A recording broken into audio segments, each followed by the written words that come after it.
Hello प्यारे बच्चों, स्वागत है आपका आज के वीडियो में, जहां हम पढ़ने वाले हैं कक्षा 4 के हमारा भारत का पाठ 9 पर्व एवं त्योहार, खुशियां एवं उत्साह। नंदिनी खुशी से उछलते हुए विद्यालय से घर आई। उसके दादाजी ने पूछा तो उसने चहकते हुए बताया कि कल स्कूल में रक्षाबंधन की छुट्टी है। दादाजी ने नंदिनी को बताया कि हमारे देश में बहुत सारे त्योहार मनाए जाते हैं, तब तो पूरे साल में बहुत सारी छुट्टियां मिलनी चाहिए। नंदिनी ने कहा, इतनी छुट्टियां होंगी तो तुम पढ़ोगे कब?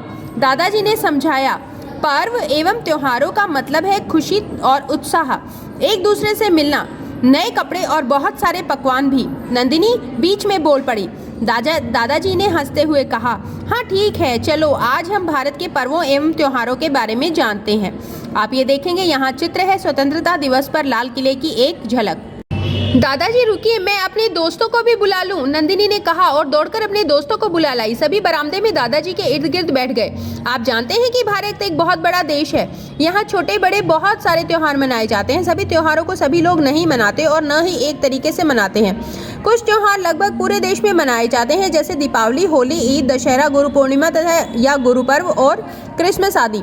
कुछ त्योहार देश के किसी एक क्षेत्र या राज्य में ही मनाए जाते हैं, जैसे छठ पूजा बिहार में एवं पूर्वी उत्तर प्रदेश में, नवरोज कश्मीर एवं ओणम दक्षिण भारत में विशेष रूप से मनाया जाता है। भारत में मनाए जाने वाले सभी पर्वों एवं त्योहारों को दो भागों में रख सकते हैं, राष्ट्रीय पर्व एवं सामाजिक धार्मिक पर्व। हर राष्ट्रीय पर्व इन्हें कहते हैं जिन्हें पूरा देश एक ही तरह से और सम्मान पूर्वक मनाता है। ये पर्व है गणतंत्र दिवस, स्वतंत्रता दिवस और गांधी जयंती। अच्छा, तुम में से कौन बताएगा कि ये पर्व कब मनाए जाते हैं? दादाजी ने बच्चों से पूछा। पीयूष तुरंत बोल पड़ा, दादाजी 15 अगस्त तो आज़ादी का दिवस है। दादाजी ने हंसकर कहा, हाँ वही स्वतंत्रता दिवस है। अनुष्का पीछे रहने वाली नहीं थी, बोली, दादाजी गांधी जी की जयंती 2 अक्टूबर को आती है। दादाजी ने कहा, हाँ गांधी जी देश के अन्य नेताओं के साथ लेकर भारत को अंग्रेजों से आज़ादी दिलाने के लिए लड़े थे। तब 15 अगस्त 1947 को देश आज़ाद हुआ था। तभी से पूरा देश 15 अगस्त को स्वतंत्रता दिवस और 2 अक्टूबर को गांधी जयंती मनाता है। और गणतंत्र दिवस? सिमरन ने पूछा। गणतंत्र दिवस 26 जनवरी को मनाया जाता है, क्योंकि इसी दिन हमारे देश का संविधान लागू हुआ था। एक आज़ाद देश के लिए संविधान बहुत आवश्यक है, इसलिए हर वर्ष हम 26 जनवरी को गणतंत्र दिवस के रूप में मनाते हैं। दादाजी, मेरे विद्यालय में 26 जनवरी को बच्चे परेड करते हैं और कई तरह के प्रोग्राम भी होते हैं, नूरी ने बताया। हाँ, इन सभी पर्वों को विद्यालयों, संस्थानों, दफ्तरों में अवश्य मनाया जाता है। पूरे देश में इन पर्वों को एक ही तरह से सम्मानपूर्वक मनाया जाता है। इन्हें राष्ट्रीय पर्व कहा जाता है। दादाजी, रक्षाबंधन को किस तरह का त्योहार कहेंगे? नंदिनी को कल की अपनी छुट्टी और रक्षाबंधन का उत्साह था, इसलिए वह बोल पड़ी। ये सामाजिक एवं धार्मिक त्योहार है। इन त्योहारों को मनाने के पीछे धार्मिक कारण होते हैं। इन त्योहारों से कोई न कोई लोक कथा या कहानी अवश्य जुड़ी होती है, जैसे दशहरा श्री रामचंद्र जी के रावण को पर विजय, बुराई पर अच्छाई की विजय के प्रतीक के रूप में मनाया जाता है। हमारे यहाँ तो खूब बड़ा रावण जलाया जाता है और दशहरे का मेला भी लगता है, वैभव ने बताया। अच्छा, और क्या क्या होता है? दादाजी ने उसे बोलने के लिए उत्साहित किया। वैभव याद करके बताने लगा, मेरी मम्मी दुर्गा जी की पूजा भी करती है। हाँ, दशहरे को देवी दुर्गा की पूजा भी जोड़ते हैं। भारत में कुल्लू का दशहरा व मैसूर का दशहरा बहुत मशहूर है। इसी तरह दशहरे के बाद दीपावली मनाई जाती है। 14 साल का वनवास पूरा करके रामचंद्र जी अपने राज्य अयोध्या लौटे थे, तब राज्य के लोगों ने दीप जलाकर खुशियां मनाई थी, इसलिए दीपावली मनाई जाती है। आज भी हम उस रात में दीपक जलाते हैं और रोशनी करते हैं। दादाजी, हम तो खूब लड़ियां लगाते हैं और पटाखे भी खूब फोड़ते हैं, सिमरन और हर्ष ने एक साथ कहा। लड़ियां लगाना तो ठीक है, लेकिन पटाखे मत फोड़ा करो, देखो कितना धुआं होता है, दादाजी ने समझाया। हम दीपावली में मिठाइयाँ भी खूब खाते हैं और उपहार भी देते हैं। यह बताते हुए देवू की आंखें चमक रही थी। आपने अपने बनाए चित्रों में रंग जरूर भरे होंगे। रंगों का नाम लेते ही कौन सा त्योहार याद आता है? होली, सारे बच्चे एक साथ बोल उठे। रंगों का त्योहार होली मार्च में आती है। उस दिन एक दूसरे को अबीर गुलाल लगाते हैं, रंगों को पानी में घोलकर एक दूसरे के ऊपर डालते हैं। उत्तर प्रदेश में इस दिन शाम को होरी नामक लोकगीत गाया जाता है। मथुरा की लठमार होली देश भर में जानी जाती है।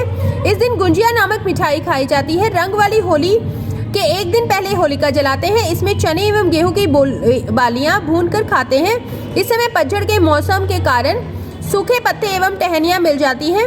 सर्दियाँ जा रही होती हैं। वर्षा होने पर सर्दी लगने का डर दूर हो चुका होता है। लोग गर्मियों के मौसम का स्वागत करने में तैयार होते हैं। मणिपुर में इसे याओ सांग के रूप में 6 दिनों तक मनाते हैं, दादाजी ने आगे बताया।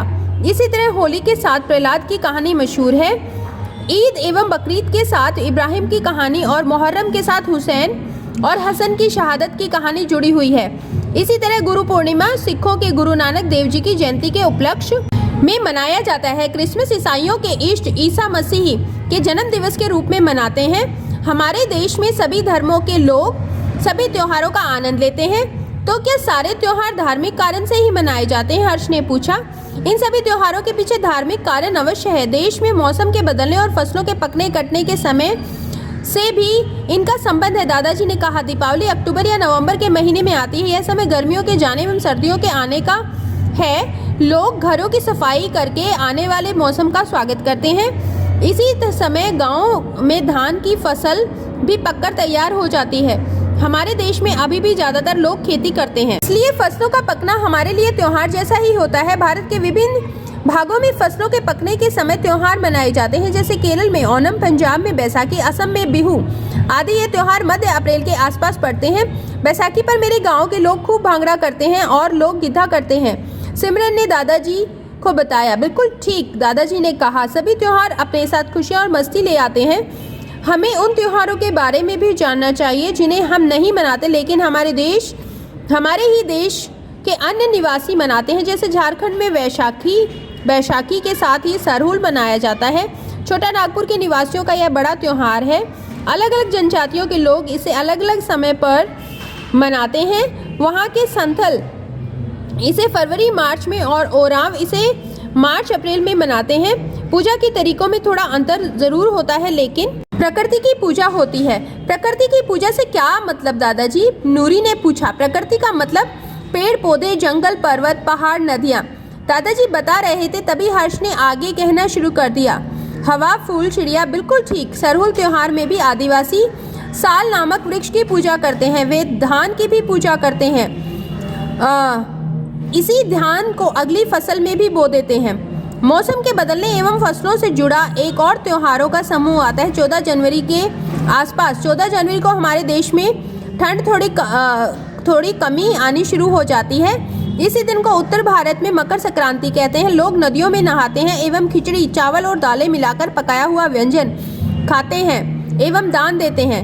13 जनवरी को लोहड़ी पंजाब एवं आसपास के क्षेत्रों में मनाते हैं। लोहड़ी में रात को आग जलाकर नृत्य करते हैं और मूंगफलियां, रेवड़ियां और मक्के के फुल्ले खाते हैं। बिहार में तिल संक्रांति एवं तमिलनाडु में पोंगल नाम से यह दिन मनाया जाता है। पोंगल कैसे मनाते हैं दादाजी? अनुष्का ने पूछा। पोंगल 4 दिन तक मनाया जाता है।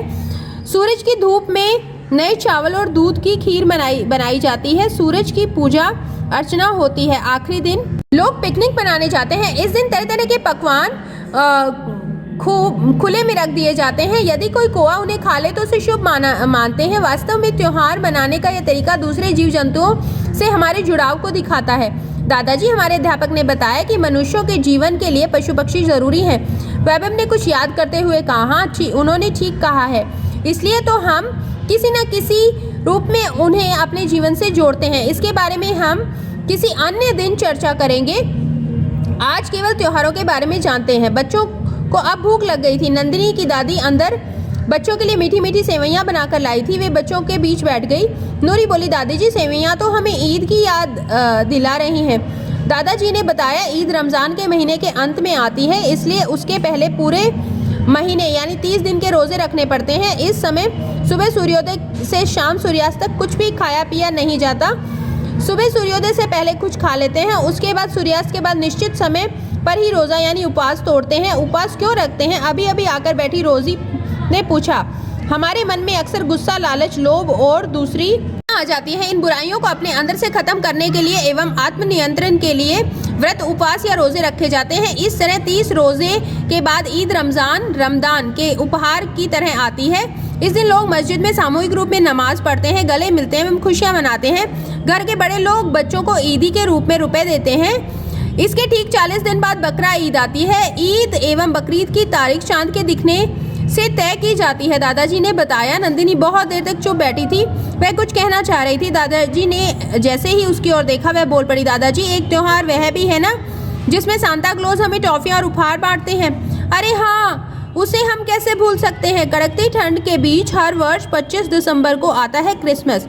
इस दिन को ईसा मसीह के जन्म दिवस के रूप में मनाया जाता है। सांता क्लॉज लाल सफेद कपड़ों में उपहार बांटते हैं। बच्चे घरों को क्रिसमस ट्री से सजाते हैं। गिरजाघरों में सामूहिक प्रार्थना होती है, दादाजी ने बताया।